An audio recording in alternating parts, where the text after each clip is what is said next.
Donate card और project अर्थ के साथ जुड़कर कोविड से गुजरे हुए अनक्लेम्ड बॉडीज का डिग्निफाइड क्रिमेशन करने में मदद कीजिए। डिस्क्रिप्शन में दिए हुए लिंक पर जाकर डोनेट कार्ड पे अभी डोनेट करें।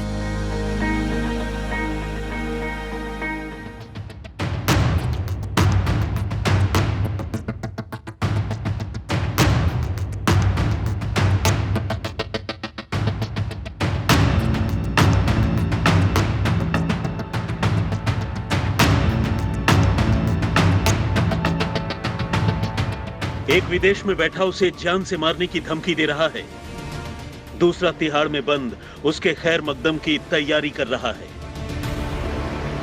और बीच में फंसा है भारत को दो ओलंपिक मेडल समेत कई बड़े खिताब दिलाने वाला star wrestler Sushil Kumar.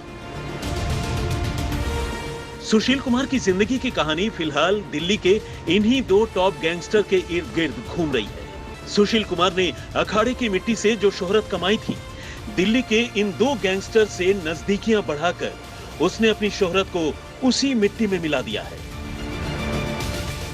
Gang war में फंसकर अपने ही एक जूनियर पहलवान की जान लेने के इल्जाम में सुशील कुमार फिलहाल पुलिस के शिकंजे में है और 6 दिनों की रिमांड पर इस वक्त दिल्ली पुलिस उनसे वारदात से जुड़ी हर बात के अलावा जुर्म के अखाड़े में उनके बढ़ते दमखम का हर एक राज जान लेना चाहती है। लेकिन आखिर कौन है ये दिल्ली के दो टॉप गैंगस्टर? कहां से हुई इनकी शुरुआत? कैसे बन गए ये दिल्ली के सबसे बड़े डॉन? और कैसे बढ़ी इनकी पहलवान सुशील कुमार से नजदीकी? आज हम इन तमाम सवालों की पड़ताल करेंगे। तो इसी कड़ी में सबसे पहले बात इन दिनों दिल्ली के सबसे चर्चित गैंगस्टर काला जठेड़ी की।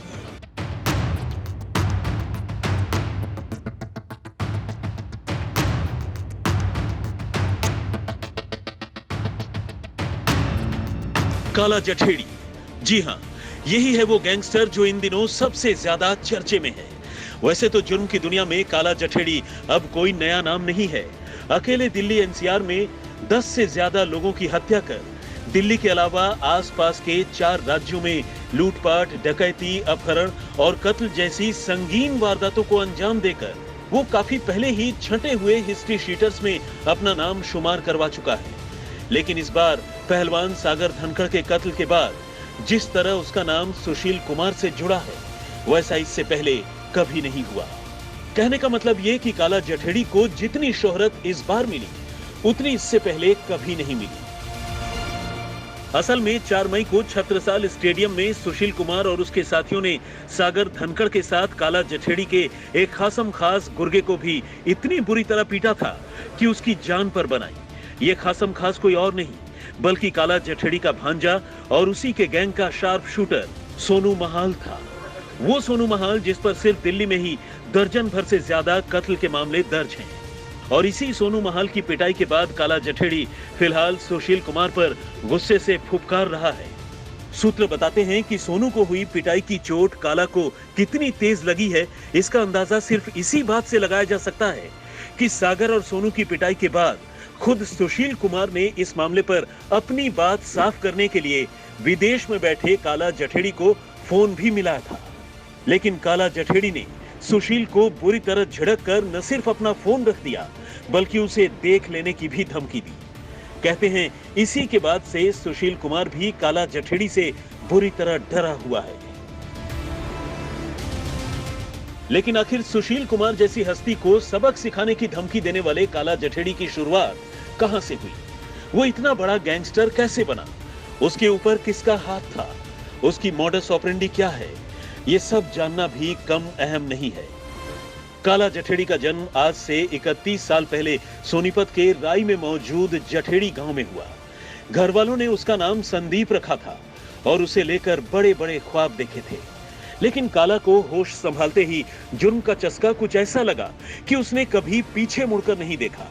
उसने मारपीट और लूटपाट की छोटी मोटी वारदातों से इसकी शुरुआत की।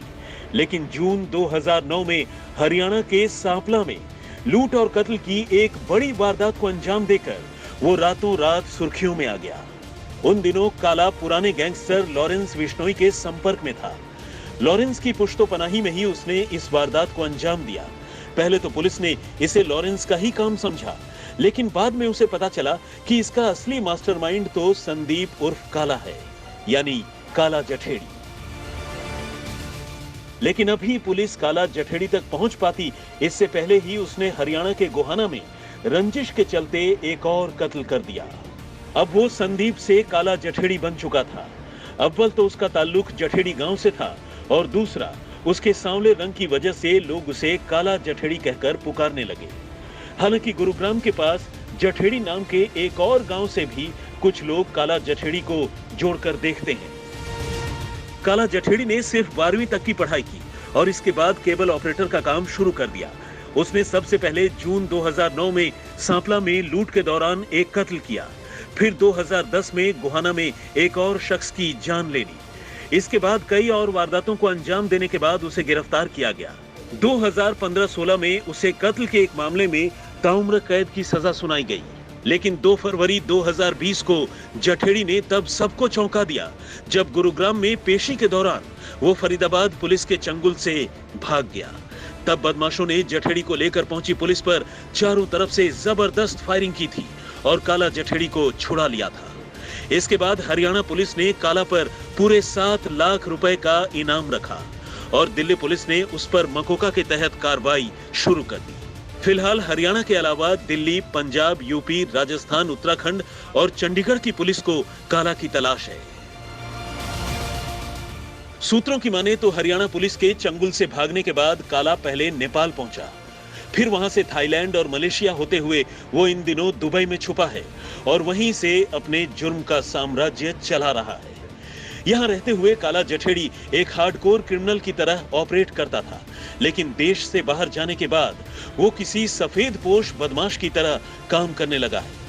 पुलिस के सूत्र बताते हैं कि काला की नजर दिल्ली एनसीआर समेत देश के अलग अलग हिस्सों में प्राइम लोकेशंस पर मौजूद ऐसी प्रॉपर्टीज पर होती है जिन पर वो कब्जा कर सकता है। पहले उसके गुर्गे इसके लिए रेकी करते हैं, फिर धीरे धीरे प्रॉपर्टी में एंट्री लेते हैं और फिर कभी जबरदस्ती तो कभी धोखे से इन प्रॉपर्टीज के पेपर हथिया लेते हैं। इसी कड़ी में अगर कोई विरोध करता है तो काला जठेड़ी उस पर खौफ पैदा करता है। इसके बाद प्रॉपर्टी का मालिक या तो हार कर समझौता कर लेता है या फिर पीछे हट जाता है। पुलिस सूत्रों की माने तो काला जठेड़ी से नजदीकी के बाद ओलंपियन सुशील कुमार भी डिस्प्यूटेड प्रॉपर्टीज के मामलों में रुचि लेने लगे थे, समझौते करवाने लगे थे। मॉडल टाउन में भी करीब 3 करोड़ रुपए का एक फ्लैट भी दोनों ने कुछ इसी तरह हासिल किया था, जिसमें इन दिनों काला के गुर्गे और सागर धनखड़ रह रहा था। लेकिन अब काला इस फ्लैट को बेचकर रुपए बटोरना चाहता था, जबकि सुशील कुमार फ्लैट पर दोबारा कब्जा करना चाहते थे और यहीं से दोनों के बीच अदावत की शुरुआत हो गई। इस दुश्मनी ने सुशील कुमार को काला के दुश्मन और दिल्ली के सबसे बड़े गैंगस्टर नीरज भवाना के करीब ला दिया। सुशील को कांटे से कांटा निकालने के लिए काला के खिलाफ नीरज जैसे किसी किरदार की जरूरत थी और नीरज के लिए ये सुशील जैसे किसी बड़े नाम और पहलवानों के सबसे बड़े मेंटर से जुड़ने का एक सुनहरा मौका। दिल्ली का ये सबसे बड़ा गैंगस्टर नीरज भवाना फिलहाल तिहाड़ जेल की सलाखों के पीछे है। दिल्ली पुलिस की स्पेशल सेल ने उसे 2015 में एक मुठभेड़ के बाद गिरफ्तार किया था। अत्याधुनिक अमेरिकी ऑटोमेटिक गन के साथ गिरफ्तार नीरज जेल तो चला गया, लेकिन कहते हैं आज भी तिहाड़ में उसकी तूती बोलती है और वो जेल में बैठे बैठे ही बड़े आराम से फिरौती और वसूली का कारोबार चला रहा है। दिल्ली और आसपास के इलाके में नीरज के नाम का खौफ कितना ज्यादा है, इसका अंदाजा आप इसी बात से लगा सकते हैं कि उसके एक फोन भर से दिल्ली के अमीर और प्रभावशाली लोगों में खौफ तारी हो जाता है। अपनी गिरफ्तारी से पहले नीरज दिल्ली और आसपास के इलाकों में 100 से ज्यादा मामलों में वांटेड था और इनमें लूटपाट, डकैती, फिरौती, रंगदारी और कत्ल जैसे संगीन मामले शामिल हैं। सालों से उसे तलाश कर थक चुकी पुलिस ने उस पर काफी पहले ही मकोका लगा दिया था। अब आइए बात नीरज सहरावत के नीरज भवाना बनने की। नीरज ने साल 2004 में तब पहला कत्ल किया जब वो नाबालिग था। इसके बाद नीरज ने कुख्यात अमित भूरा को न सिर्फ भरी अदालत में जबरदस्त फायरिंग कर भगा लिया, बल्कि पुलिस की AK-47 राइफल भी लूट कर ले गया। दिल्ली के एक पूर्व विधायक और कांग्रेस नेता रामवीर शौकीन पर नीरज को संरक्षण देने का आरोप है और इन दिनों खुद शौकीन भी जेल में बंद है। नीरज पर कई मामले तो पहले से ही दर्ज थे, लेकिन 2013 में जमानत पर जेल से बाहर आने के बाद वो फरार हो गया। इसके बाद उसने न सिर्फ एक के बाद एक कई संगीन वारदातों को अंजाम दिया, बल्कि दिल्ली के एक पूर्व विधायक जसवंत राणा से 50 लाख रुपए की रंगदारी भी मांगी। नीरज का खौफ इतना था कि दिल्ली के कई कांग्रेसी विधायकों ने मुख्यमंत्री रही शीला दीक्षित से अपनी हिफाजत की फरियाद भी लगाई थी। फिलहाल नीरज बवाना तिहाड़ में बंद है, लेकिन अब भी जुर्म की दुनिया में उसका सिक्का चलता है। बाहरी दिल्ली के बवाना के रहने वाले नीरज ने जब पहला कत्ल किया तब उसकी उम्र 17 साल थी। देखते ही देखते नीरज ने दिल्ली एनसीआर में अपराधियों का सबसे बड़ा गैंग बना लिया। इस वक्त नीरज के गैंग में करीब 100 से ज्यादा क्रिमिनल काम करते हैं, जिनमें कई तो नीरज के साथ ही जेल में बंद हैं, जबकि कई बाहर हैं। 2015 में नीरज को पकड़ने के लिए दिल्ली पुलिस ने पूरे 1.5 साल तक उसके खिलाफ अभियान चलाया। इस काम में 35 से ज्यादा गुर्गों के पकड़े जाने के बाद तब उसकी बारी आई और उसे स्पेशल सेल ने धर दबोचा। उसने एक बार अपने दुश्मन नवीन बाली को मारने के लिए अपने 10 गुर्गों को रोहिणी कोर्ट में भेजा, लेकिन वहां पुलिस से मुठभेड़ हो गई और उसके इरादे नाकाम हो गए। नीरज को छोड़िए, नीरज की मां और भाई भी अपने साथ कारतूस लेकर हवाई अड्डे में घुसने की कोशिश करते हुए पकड़े जा चुके हैं। इन दिनों नीरज भी जबरन वसूली और दूसरे जुर्म के साथ साथ प्रॉपर्टीज हथियाने का काम करता है।